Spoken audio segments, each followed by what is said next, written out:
Welcome, everyone. Welcome to the Beacon of Light podcast that we have added an amazing conference to, which we call the Pinpoints of Healing Conference. I can see people are already starting to come up here live, and this is fantastic. So while you are here live, please share out where you are from so that we know, where everyone is coming in from and how this is reaching around the world. This is a global event. And we are really excited to be here this evening. And before I introduce my guest, Cathy, I have a few things to kind of share and talk about a little bit. First of all, I wanted to really recognize our three main sponsors for the evening, which are the House of Redeeming Love, the End Canned campaign, as well as Susie Q's Kids giving one comfort bag at a time. Without these sponsors, we would not be able to really continue forward with this conference or even future conferences. So we are so grateful for them. We're also grateful for the amazing authors that have, invested within the conference as well to be able to donate gifts for this evening. All of you that have a registered ticket will be available and for the opportunity for these prizes. Excuse me, I am choked up, all in a good way. And so tonight we have Sue Bingham Herring. The Scent of Safety will be one of the books for the evening, as well as Frank Candrella, Two Are Better Than One. So these are going to be the books that we give away. And again, if you have registered and have your ticket, I have the list there. So I'm really excited to be able to offer these to you tonight. Wow. Thank you, Lori. You are here. We have an amazing Facebook user from Michigan. We have Pam. Hello, ladies, everyone. This is fantastic. Thank you, everyone, for coming. This is great. Linda is even over on our YouTube channel to show that, look, we are there live and proud. Excellent. Thank you. Continue to pop in, share with us where you're from. So now that we've kind of gotten a few of the business items out of the way, there's one final thing I want to talk about is that why are we having this conference? The why for this conference is something where actually Cathy, my first guest, and I, we had to talk about in 2019. Where following a meeting where we were all at, we decided to have a discussion about wouldn't this be an amazing thing to kind of have a conference or a workshop of some sort. And this is kind of spilled from those conversations that we had. And so without Cathy's, willingness to meet this crazy lady and kind of talk about some ideas, it really came about. And the idea is for the awareness as well as for the healing.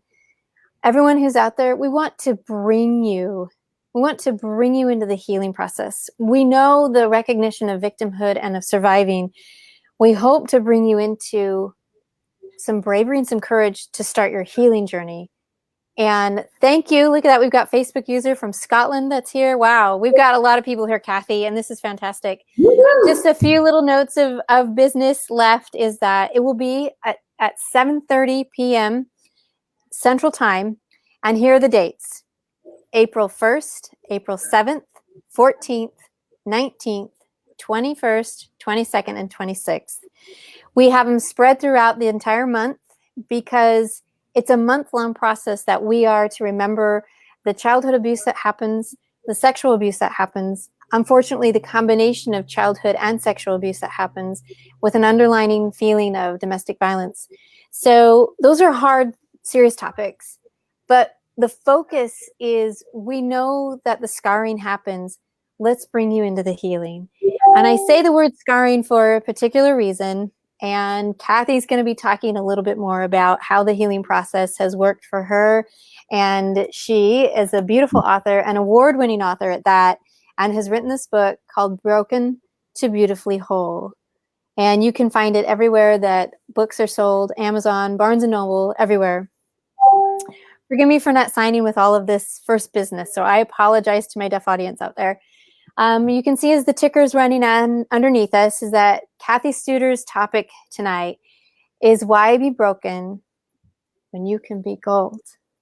That's beautiful. So without further, business and all of that, again, thank you sponsors and thank you everyone who has invested and thank you everyone who has popped up here live.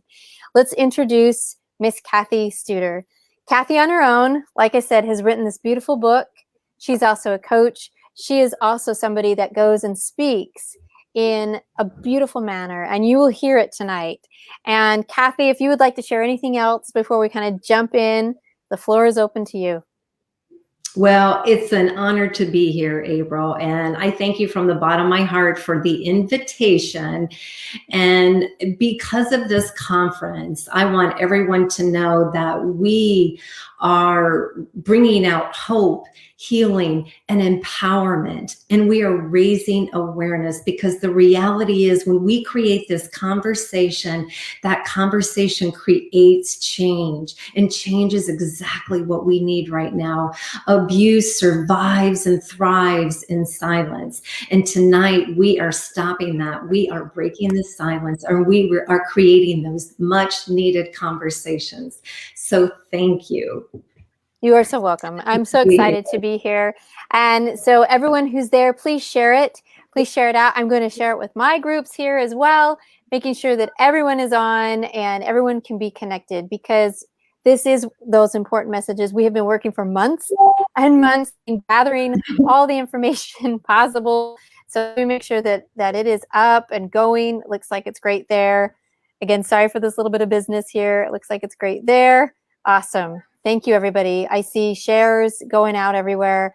Fantastic. Awesome. Great. Okay. I think we're hammering it out. One more place to check. Wow, we've got people here. Love the cover, Cathy, from a Facebook user. I'm not quite sure who that is yet, but I am so excited that she loves the cover. It's a beautiful cover. It's very stunning. And she has everything behind her ready to really go for this. Looks like we are up and things are flying. Love it. Okay. Without anything else, Facebook user from Raleigh, North Carolina. Excellent. Everybody, great. It's great to see everybody. So West Bend, look at that. Wisconsin, Lori, you're awesome. Love you, love you. All right. We're jumping in. We're going for it. And Cathy, you have something that's incredible. And again, I've shared this book, and it is something that really just touches us. And we know that the power of this is real. So your title tonight, Why Be Broken When You Can Become Gold? What does that mean? What does it represent? Well, first of all, it's a question, and it's a question for a purpose. And that purpose is we have a choice. We have a choice to survive our hurts, our traumas, or our brokenness, or we can choose to thrive. When we choose to thrive, we rebuild that confidence, that self-worth. We find our joy. We can develop our best potentials and add our value. We can pull our pieces back together, piece by piece, just like kintsugi. So if you don't know, the kintsugi is the pottery on the front of my book cover. It is a Japanese art form where they take broken pottery and they put it back together piece by piece with lacquered silver, platinum, or gold. It comes with the philosophy that when something has been broken, it can be repaired and become stronger and more beautifully whole. The cracks are meant to be highlighted, not hidden. A means of becoming whole again and embrace our imperfections. And hear that last part. Embrace our imperfections means we can embrace our scars. The truth is we are all a little broken, and the gift is we can all become whole again, just like kintsugi. When I was writing my book and doing my research, I coincidentally came across the art of kintsugi. And by the way, I love it when people say coincidence is when God chooses to be quiet. And it was not an accident that I came across kintsugi. It was the perfect metaphor for the healing pilgrimage of lacquering those pieces together, which is what I did on my own healing pilgrimage as I added the attributes and adapted them into my life. And here's the cool part. So this bowl on the cover Before it was broken, it had value and it had worth. When it was broken, it lost its value. It lost its worth. And that's what happens to us when we suffer that hurt or trauma. Yet, when we choose to repair and pull our pieces back together, we can shine just like kintsugi and we raise our value. And this bowl is worth and valued far more than what it was before it was broken. And that's the beauty of kintsugi, is we can shine like gold and highlight those pieces. Right before I published my book, I was petrified. I was afraid of the world to know my story. I was afraid for everyone to see my scars. But what I would learn when I embraced the philosophy of kintsugi, I could let go of that last tiny piece of shame that was hanging on inside of me on that last branch. I could break it off, let that shame go, and let everyone see my scars and how they were shining like gold because I choose to go through the healing pilgrimage. Wow. The choice to heal, so hard. Because it's full of fear and it's full of worry and it's full of the unknown. And even as awful as we're feeling and drowning and everything like that, we're like, I'm good. I'll just stay right here. Exactly. It's like a joke, right? And I'm really saying that out loud. It is like this joke because it crushes us, it puts us down, it tears us apart. That, like I call it, the old shame shadow is just constantly on us. And why would ever anything for you? And you're just full of shame, all that stuff. And yet we see this open opportunity to pick up our pieces and to become of value and of worth again. And it's like, no, it's okay. I'm okay. No. Cathy's not going to let you get away with that, guys. Not at all. So this is that part, right? What was the call for you for this path, for the purpose to write this book and to share this message? What is it, Miss Cathy? Well, it was a path I never saw coming at all. It was, if you would have told me 5 years ago I was going to write this book and I was going to share my message with the world, I would have said, you're smoking something, because that is not going to happen.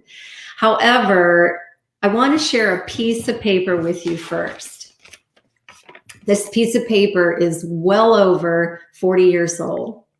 This is a one-page journal that I wrote shortly after I turned 13. I filled it up on one side, I flipped it over, and I filled it up on the back. And then I wrote in the corner, a part of me that I'll never forget. And that part of me that I'll never forget is that I was sexually abused by my stepfather as a child for 6 years, from age 6 to age 12. When I wrote this, it was a small release of the anger and resentment that I had towards my stepfather and the anger that I had towards children being abused all over the world. I did not believe it could be stopped. I had the very tiny idea of writing a book. However, at that time, I carried a tremendous amount of shame, humiliation, low self-worth, and incredibly low self-esteem. Because of those feelings, I folded it up and I put it away. Yet I saved it. Unbeknownst to me, I saved it for a purpose, and that purpose is now. Why tell my story now? It's been over 40 years. I'm a hairstylist by trade, and I see clients every 4, 6, 8 weeks. You can develop a close relationship with someone you see that often. One of those clients had a nice smile and a sweet personality, yet I knew she struggled and suffered from depression, anxiety, and PTSD, and I did not know why. One day, she shared the why. She too had been sexually abused as a child. I shared my story, which I had never shared with another client before. She then asked me during our conversation, Cathy, did you suffer depression, anxiety, and PTSD?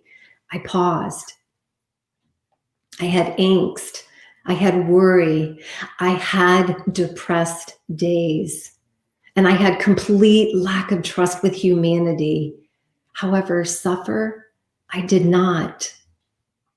At the end of our conversation, she looked me square in the eye and said, girlfriend, you need to write a book.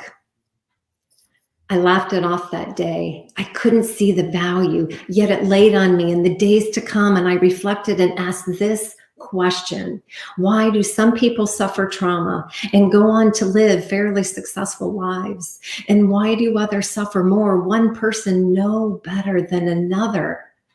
What did I do on my journey to pull my pieces back together, become kintsugi, and discover joy?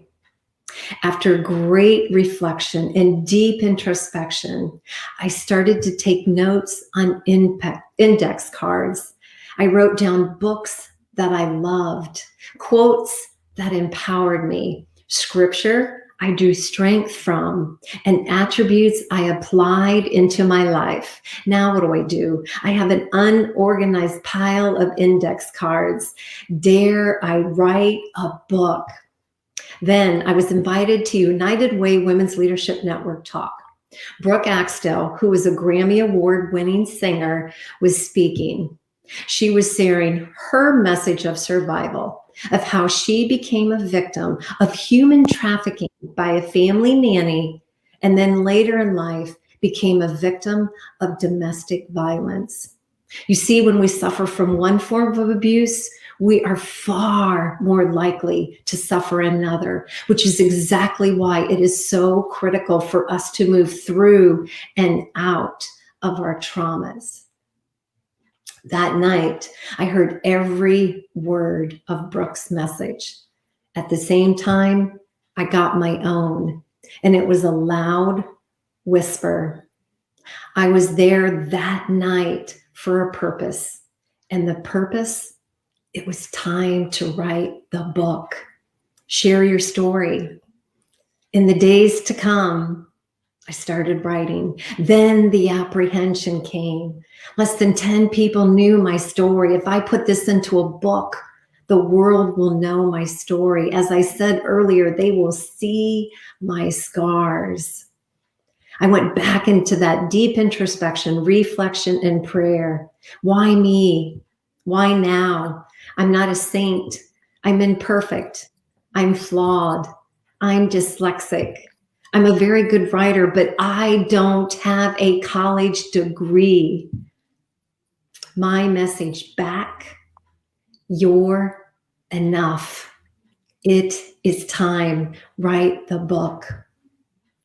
Before I started writing my book, all I knew is it was a path for a calling, for a purpose. When I finished my book and the research, I could then fully explain how I pulled my pieces back together and reduced my chances of depression, anxiety, and PTSD. It is not because I'm a phenomenon. It was the attributes that I applied into my life that I adapted. Wow. I think there's something really important there, because there's a part of sometimes when we go through a survival, when we do look at others, we have maybe, I don't even know if this is really a term. We've heard the term of survivor's guilt, but it is kind of a comparison, right? It's like, well, I went through it, but it's not that I'm better than you, sister. It's more like I'm in a different place than they are. And it isn't a comparison. It's a wondering. It's a Right. wondering. And so you're like, huh. And you go back and you look at, was there a foundation? Was there a person? Was there a class? Was there something that impacted me that helped me, that I didn't fall down so deep? And your book, your retroflexion, your retroaction, all of these things together have just, you found your pieces. And So this is a little bit off, but when you found them, what did they say to you? As I did my research, Yeah, as I like did my all of the it pieces of you being broken, and you're looking them all, and you matching it with research. What did it say to you? it it truly said that healing is possible, that becoming whole is possible, that habits, keyword habits, that we adapt in our life can allow us to heal and bring us to, as I said earlier, bring us to the value of becoming worth more than what we were before even that incident or that hurt. Wow. So it looks like as you're looking at all of these things and the becoming of whole, what are the 6 attributes that you found through this whole process? And how did that help you to become stronger and become more like this kintsugi? Exactly. I'm excited to share these attributes. These are 6 attributes that are valuable for anyone who has suffered any hurt, any trauma, or any brokenness. So it is perspective, Okay, I got to resilience, sign these. Perspective, resil- resilience, gratitude, self-compassion, faith, and forgiveness. Okay, And we're I have going to ask you a question about forgiveness when we get there, because I have a sure. feeling this is kind of a 2-part thing on the forgiveness. So I won't spoil it. I'm just have a question about that. Okay. Please, So please do. we've got perspective. So what was your perspective? What happened? So, what I would learn, and I look back, well, first of all, let me say our perspective is the way we see life and the way we view the world. And how we view the world is actually how we experience life. And we get to choose what our perspective is. And what I would learn when I was a child, I had moments where I would focus on a good perspective. If I got a compliment from a teacher and it made me feel good, and I thought about that, in that moment, it would take away and reduce my pain. It didn't eliminate it, but it would reduce it. Or if I was baking Christmas cookies with my mom, that perspective in that moment of enjoying it could reduce my pain. Again, it did not eliminate it.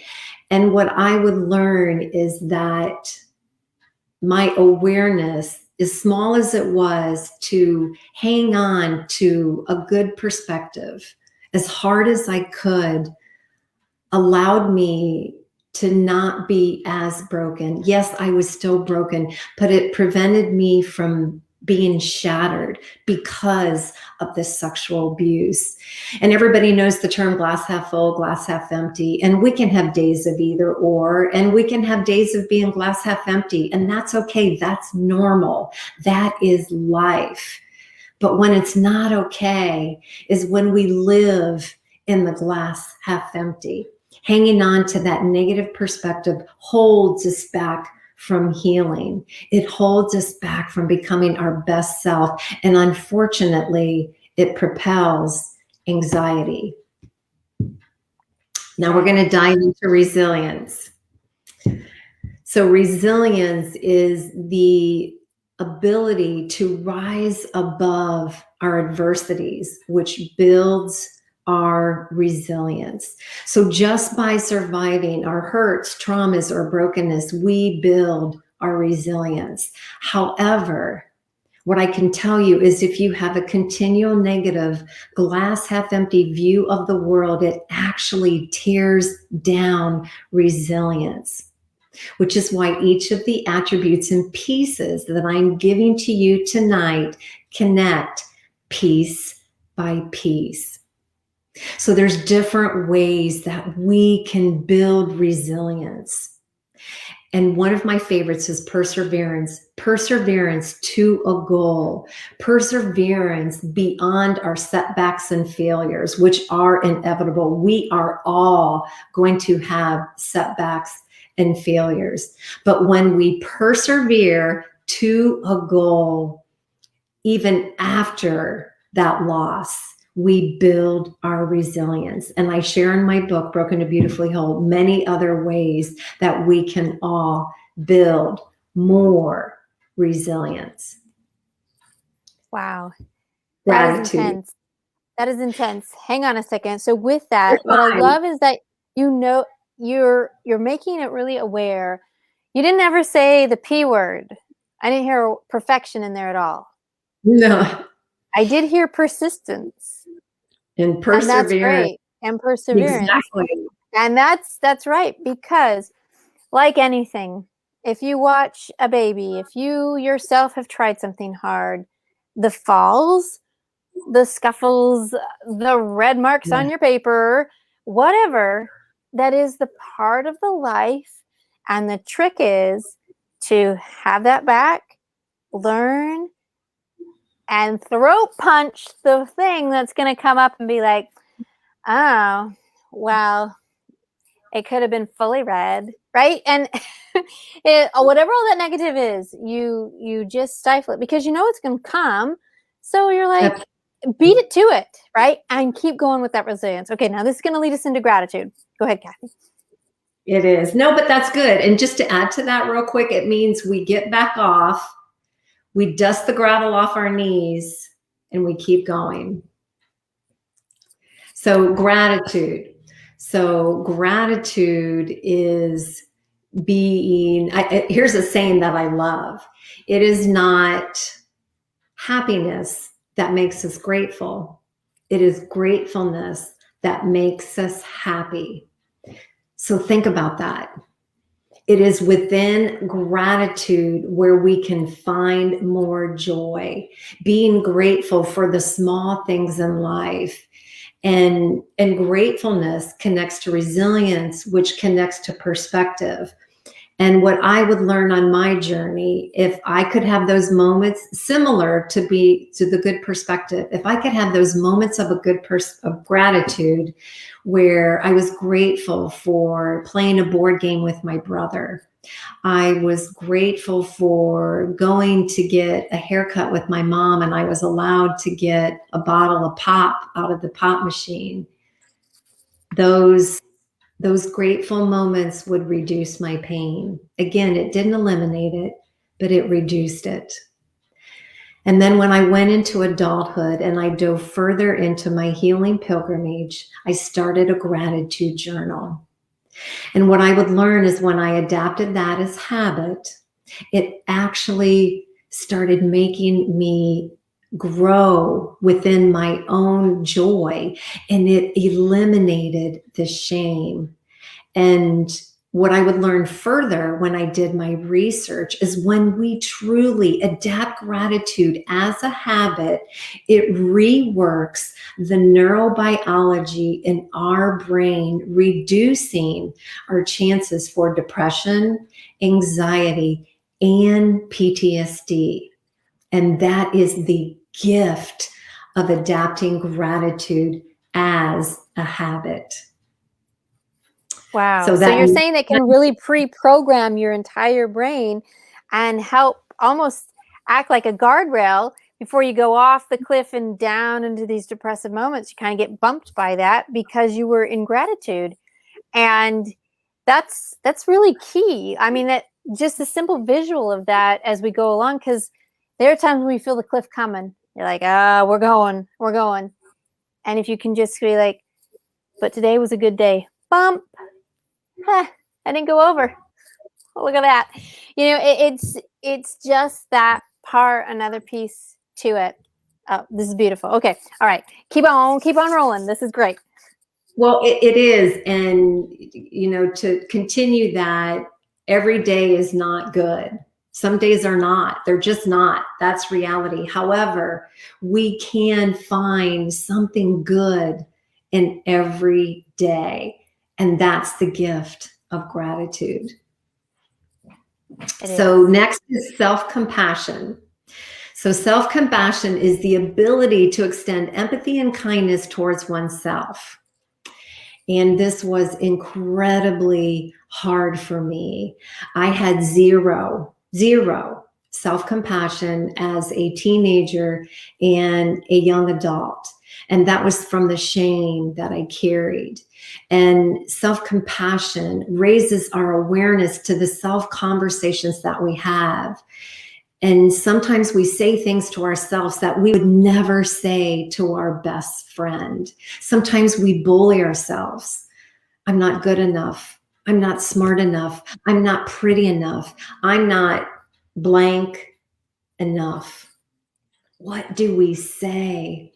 When we say these things, it tears us down. It holds us back. We need to talk to ourselves like we would our best friend. And the gift of self-compassion is it is the awareness to those self-conversations and what we are saying to ourselves. And self-compassion is also an attribute that when applied as habit, it reworks the neurobiology in our brain to our benefit, which is why self-compassion is such a critical piece in healing. Wow, and it is one of the toughest ones because you have lived with those negative Joe for a long time, right? This negative shame shadow, negative all the time, and you believe it. Unfortunately, we believe it for a long time because it's been with us for a long time. But just like anything, there's opposition in all things, and the positive has been there too. It's just who are we tuning into, right? And exactly. So when we tune in, that voice has always been there. We just sometimes listen to the louder voice, the more hurtful voice, the more damaging voice, because we don't feel it enough and whatever. But when you can start to love yourself, that other voice was already there. And then you can get used to understanding and listening and feeling that. Woo, dog. We have just changed something very big. Exactly. Very, very big. Self-love. Self-compassion allows the voice of self-love to become louder and the voice of self-doubt to become quieter. Beautifully said. I love it. Okay, so let's recap. We've got perspective, we've got resilience, we've got gratitude, and then self-compassion. We're on to number 5. Where are we going? Faith. So faith is love, compassion, and strength. And this was a very hard part of my own journey. When I was a child, I would lay in bed at night and pray for this nighttime nightmare to end. And for 6 years, my prayers went unanswered. And when they go unanswered that long, you ask, how could a God exist and not answer my prayers? How could a God exist and let this happen to children all over the world? Or if he does exist, does he think I'm bad too and deserve it? Because that is exactly what I thought about myself. So because of these questions, it was not a quick, easy trip to faith, yet it was one that I was so grateful I chose to embark on. I studied people who had strong faith, people who had no faith. I read books, I read scripture, and I was blessed to go on an Emmaus walk. And what I want to share with you is a story that I could relate to in faith. And that is the story of David and Goliath. And no matter where your faith lies, you've all probably heard the story of David and Goliath. And David was the very small Jewish shepherd who was about to embark on the fight with the very large Philistine giant. Visually, this is no match. David went into that fight with a simple sling and stone, in the belief that his higher power was with him. David defeated his giant. Now, I could relate to this in the early part of my pilgrimage journey because as a teenager and young child, I saw myself as David. I was the underdog. The giant was my stepfather. The sling was the good perspective that I mentioned earlier that I tried so hard to hang on to because I so desperately wanted to survive. And that sling was my desire to survive. And my giant fell. Later into adulthood, I related in a different way. I still saw myself as David, the underdog. The giant was my brokenness and my shame. My sling was my desire to not just survive, but I wanted to thrive. The stone was all 6 of my attributes. My giant fell. I defeated my giant. Now, the question to you is who or what is your giant? My faith landed in that place of love, compassion, and strength. And then the next gift with my faith is I could then consider the possibility of forgiveness, which felt impossible. Wow. So in all of that connection, has anyone out there, I'd love to ask the question, felt those 2 types of situations as the child in abuse and now as the adult, when things are over past, just through the timeline, time has passed. How do you fight with that? What can you accept from that? And your faith is something that definitely was challenged. I think you hit something really key that a lot of people connect with is, how could a Heavenly Father allow this to happen? Or the other side, which you said is, maybe I'm just a bad kid. And that's really, wow.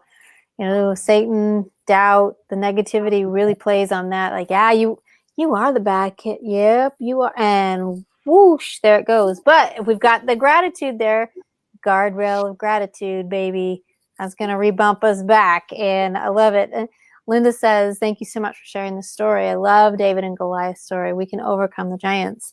And you shared the 2 giants. First, that stepfather and the actions and behaviors. And then facing, once that's removed, facing now the brokenness, the shame, that becomes just as equal as a beast because that's with you.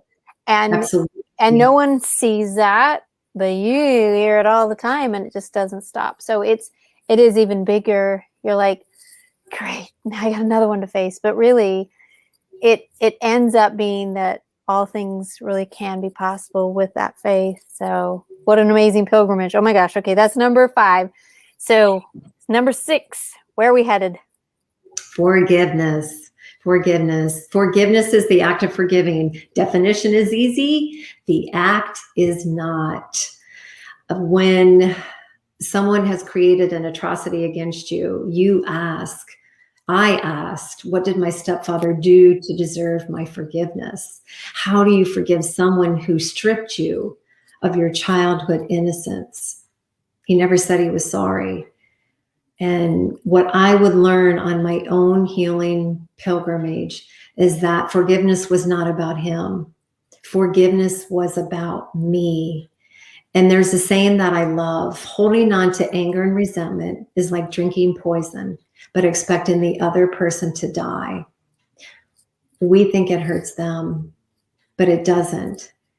It poisons us. That anger and resentment that we hold on to holds us back from joy. It holds us back from our potentials. It holds us back from the worth that we deserve. That person or that event still has power over us when we don't forgive and we hang on, when we let go and forgive. It gives us our power back. And to be very clear, it does not condone or excuse the action. It gives you your power that you deserve. And that is the gift of forgiveness. Wow. Lori says, forgiveness must have been so extremely difficult. My heart goes out to you, Cathy. Thank you, It Lori. was. And the way that I gave the attributes, I started with what was the easiest for me to what was the hardest. And forgiveness was by far the hardest and the longest part of my journey.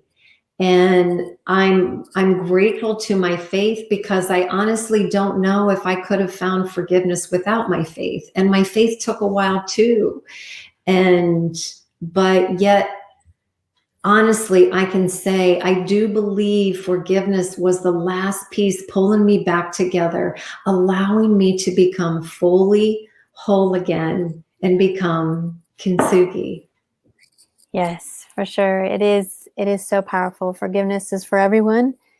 It's our opportunity to take a hold of it and to struggle with it, and to really know deep down that if we can keep the perspective that we are drinking that poison the longer we hold on to things, expecting something else to happen over here, it's insanity. It's not going to happen.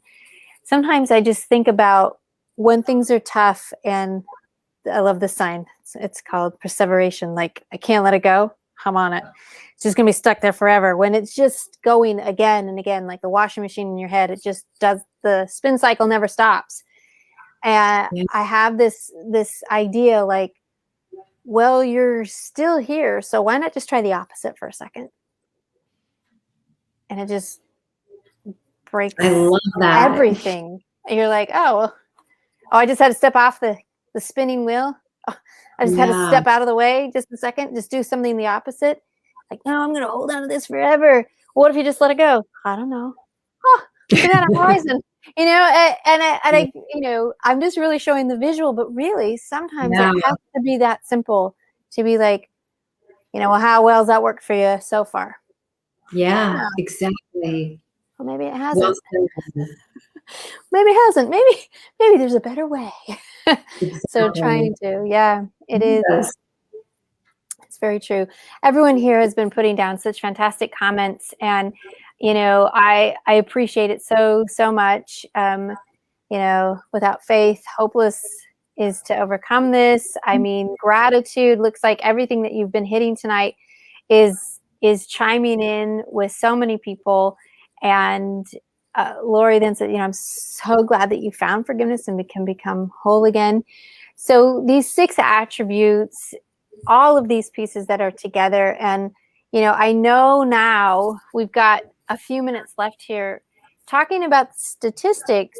It's tough because that reality is real. It's here and it's in our face, but it's not meant to be presented as, well, here's the bad news, folks. See ya. No, there's some things we can do. So, but we have to know the battle we're facing. We have to know what's happening so that we know how to take charge of what we can, right? So why don't you share with us some of these statistics? Excellent. Thank you. So well said. So yes, I'm going to give some statistics, but then I'm also going to turn around and tell how every single person listening can do something to create this change and defeat the statistics. So 48 million. There's 48 million survivors of sexual abuse just in the United States. Now, 85% never report. Here's the next question. What's our real number? $750 billion. That's a big number. 750 billion. This was the cost of sexual abuse just in the United States, the socioeconomic impact in 2008. We do not have an updated number. So the first question is, why do we not have an updated number? The next question is, how do we discuss boosting the economy and not discuss that number? 10 seconds. Every 10 seconds in the United States, a child is abused and neglected. 10 seconds. How many children from the time we've come on this podcast till the time we go off will be abused and neglected? 1 out of 6. 1 out of 6 boys will be sexually abused in some form before the age of 18. So think of your sons, your grandsons, your nephews, their friends, classmates, teammates. Now reapply that statistic. 1 out of 4. 1 out of 4 girls will be sexually abused in some form before the age of 18. This does not include verbal sexual abuse. Think of your daughters, your granddaughters, your nieces, their friends, their classmates and teammates. Now reapply that statistic. So what do? Well, we sit at home and we cry and we're like, it's hopeless, just never mind. Right? I mean, you want to just dump it right there, but we can't. We really can't. We have to be the ones to stand and do something. Okay, Cathy, tell us what we're going to do. Tell us. Exactly. Got my pen out.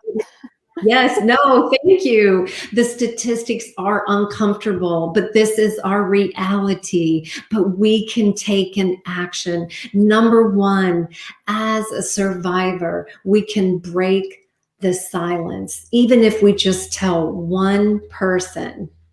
Number 1, it creates a resolution in the brain to propel healing. Number 2, it starts to give us a reality of what our real statistics are, which means we can then have a proper response. So how do we respond then if someone shares with us? Number 1, respect the vulnerability. It took a tremendous amount of courage to say it out loud. Respect that. Support them. Believe.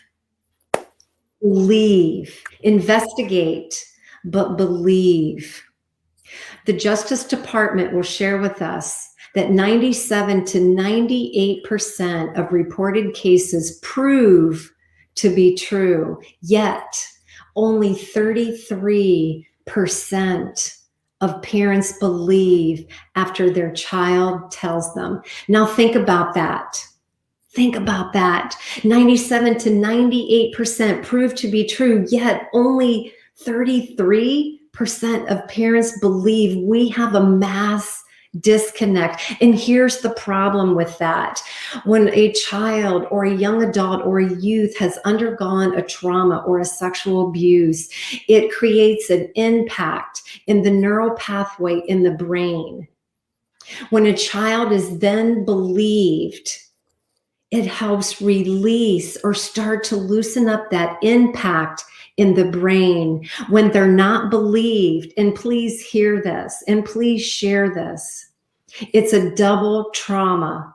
They've now created a second impact in the brain, and that impact dramatically increases depression, increases anxiety, and increases PTSD. Yes, that person can heal, but it takes so much longer. And I was so fortunate that my mom found the piece of paper that she did that my stepfather made me write, and my mother reacted appropriately. My mother kicked my stepfather out that night, and that impact changed the projection of my healing. I still had my brokenness, but it reduced my chances. So we need to believe, we need to protect, we need to support, and we need to tell them it is not your fault. I repeat, it is not your fault. We can also, I share in my book, Broken to Beautifully Whole, the conversations we need to have with our children. We need to teach them consent. Consent is a question. We need to teach them body boundaries. And we can start as early as the age 3. We can teach them that it is okay to say no, to why it's so important to say no. We can teach them the difference of secrets and surprises, and the danger of keeping secrets, and how it's possible that someone that they know and trust could potentially do harm. Sometimes we unintentionally make our children more vulnerable. It is not our intent, but it can be the byproduct of our actions and words. And I share in my book the actions and words that we need to create to reduce our children's vulnerabilities and to empower them. And I want to finish by saying this. When I wrote this one-page journal over 40 years ago, I did not believe it could be stopped. Today, I am here in front of you as an advocate warrior telling you we can defeat, but it starts with every single one of us. Nelson Mandela once said, there's no keener revelation of a society's soul other than the way in which it treats its children. With these statistics, we have to pause and step back and ask, how are we treating our children? Could we do a better job? And the answer is yes. It's time to break the silence. It's time for the uncomfortable conversations. It's time to defeat the statistics. And it is time for all who are broken to know that they can become beautifully whole. I love it. Pam, you picked right up on it. The hero, really, it takes big, I mean, that was a change of a marriage, of everything. Yes. It didn't matter. She chose the harder right than the easier wrong. Period. Are we all brave enough to do that? No matter the what if, what's the harder right than the easier wrong? Yeah. So, and moms out there, you know a lot. Yes. I need to bring my tissues. You know a lot of this part, and you know it in your gut. Follow that. Yes. And whatever you find and discover. Yes. Don't you want the healing to happen? And yes. Of course. So, stop things where they are, move things forward, because they can still be whole. Whatever the trauma is happening at the moment, we don't know the future, but it definitely can be better. It can't get worse than what's right here. So the bravery of that, and in all respect, I know that your mom is a little sick right now, and to just want to give her a shout out and a hug to say thanks, Mom, and whomever that mom figure is in your life that breaks the silence, that comes forward, that puts the information out where it needs to be. It's all amazing. And I have to say also that Cathy, you are a hero in that you shared, you stood, and I'll never forget when I heard a conversation of a youth who I know that gave a report to a police officer that I made my feet sweat to hear the things that happened and occurred. But being that advocate and support and listening, I knew the journey of healing was going to start.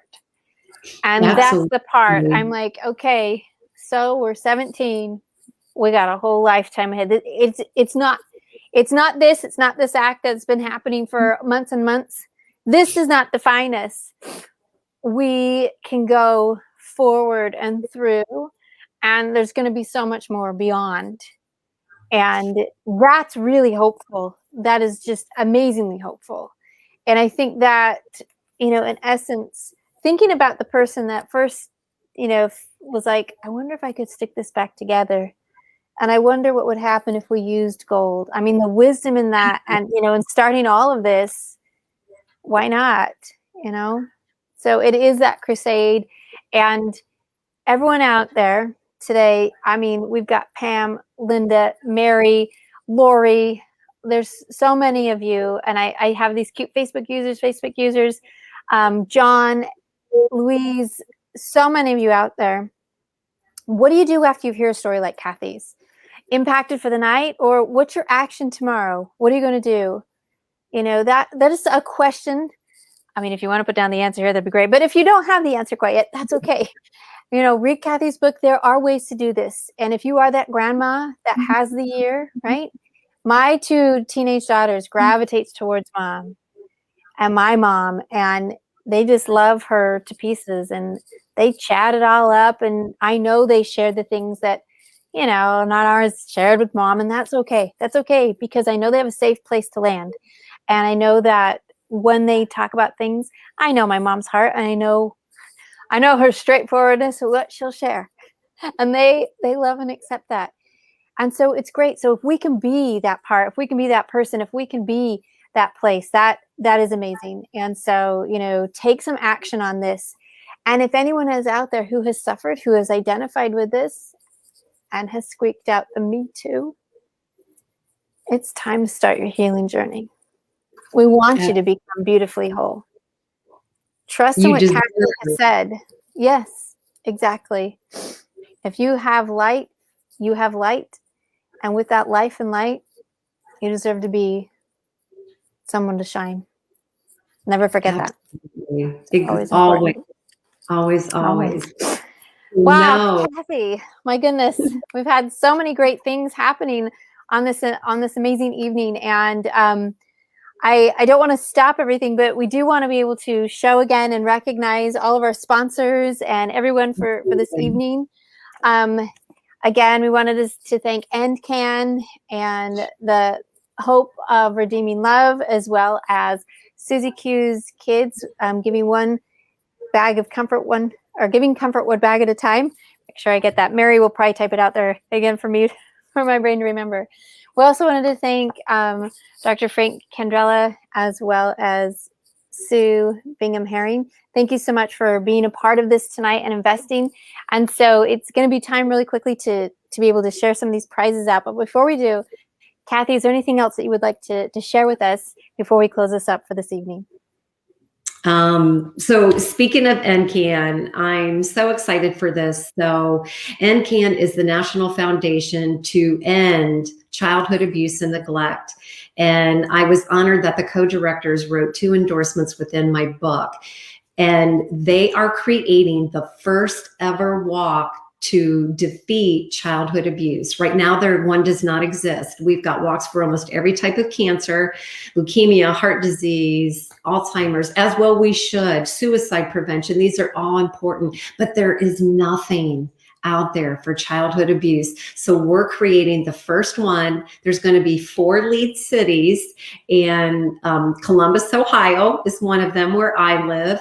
And there is Los Angeles, California, Dallas, Texas, and Denver, Colorado.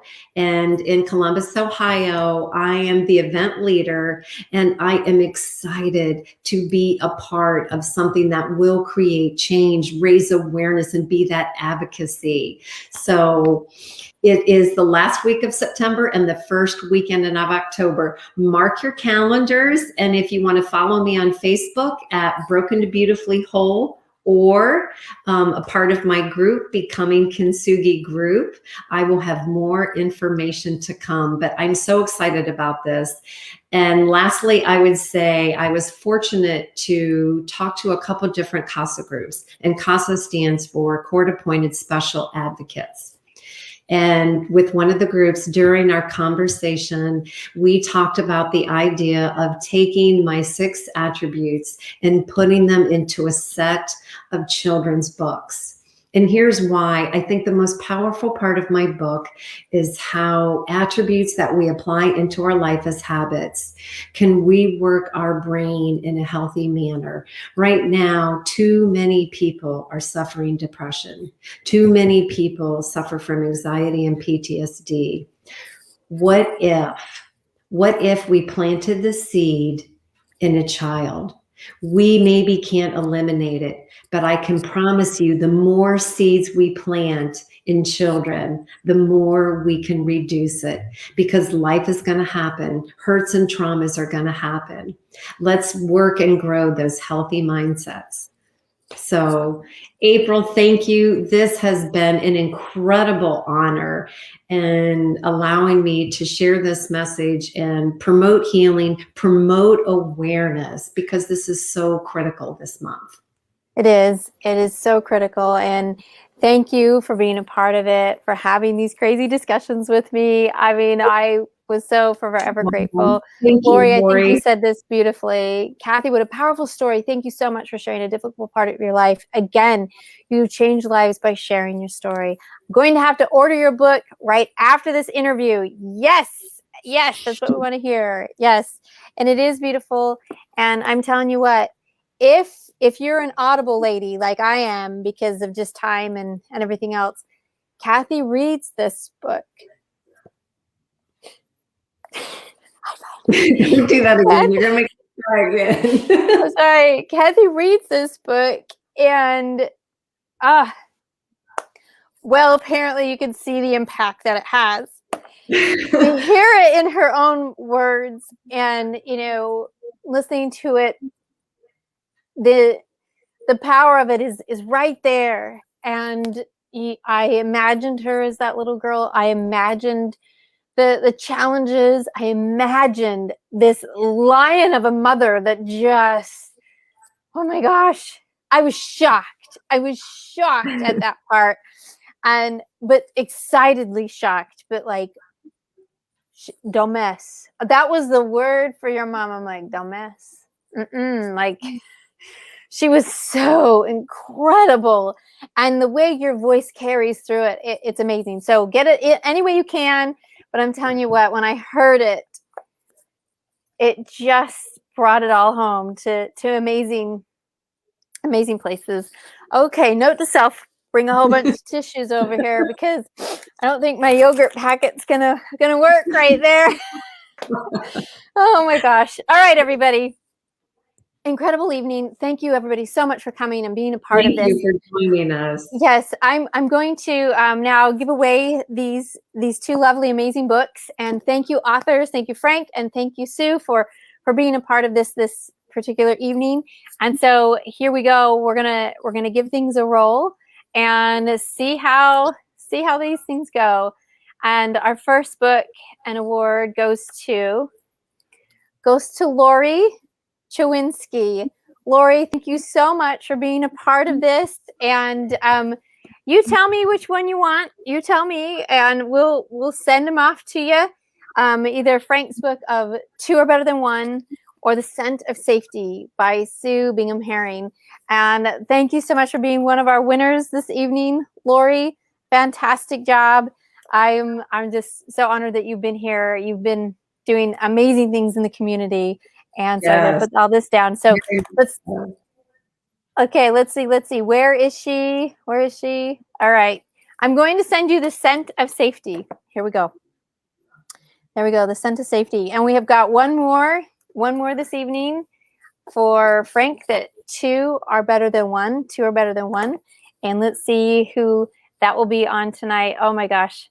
I'm just reading through all these comments. So Lori says, I'll let you pick. Okay, well, I picked for you, and that was The Scent of Safety. That was The Scent of Safety. And Mary, she also has a set of books to give away today as well. Oh my goodness, there's so many great giveaways. I might have to give things away after I see everybody's names. There's other names here that I can't quite see because it says Facebook user. So if you have your name, you want to put it down there, then I will try that. But as we close this off this evening, I'll make sure everybody is aware of who the winners are. And I'm just so grateful for everybody coming. Again, we will have our next Our next meeting will be next Wednesday, and it will be with Linda. So April the 7th, again at 7:30 p.m. Central Time. And please come. There's still time and tickets to register. And the more people that we get registered, the more opportunities for these gifts and prizes to be able to be awarded out. There'll be a whole new set of books that evening, along with Mary's books for that second evening. Again, we will have 7 total evenings. So this was our first, so we have 6 left.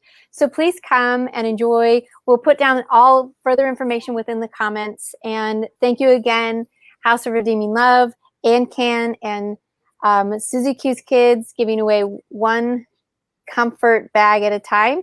And we're so grateful, everybody, for being a part of this participation. And we will see you guys soon, and we will check in with you next week. Stay tuned for everything else. Thank you, everybody. Why be broken when you can become gold? Let's do this. Thanks, Exactly. everyone. Thank you.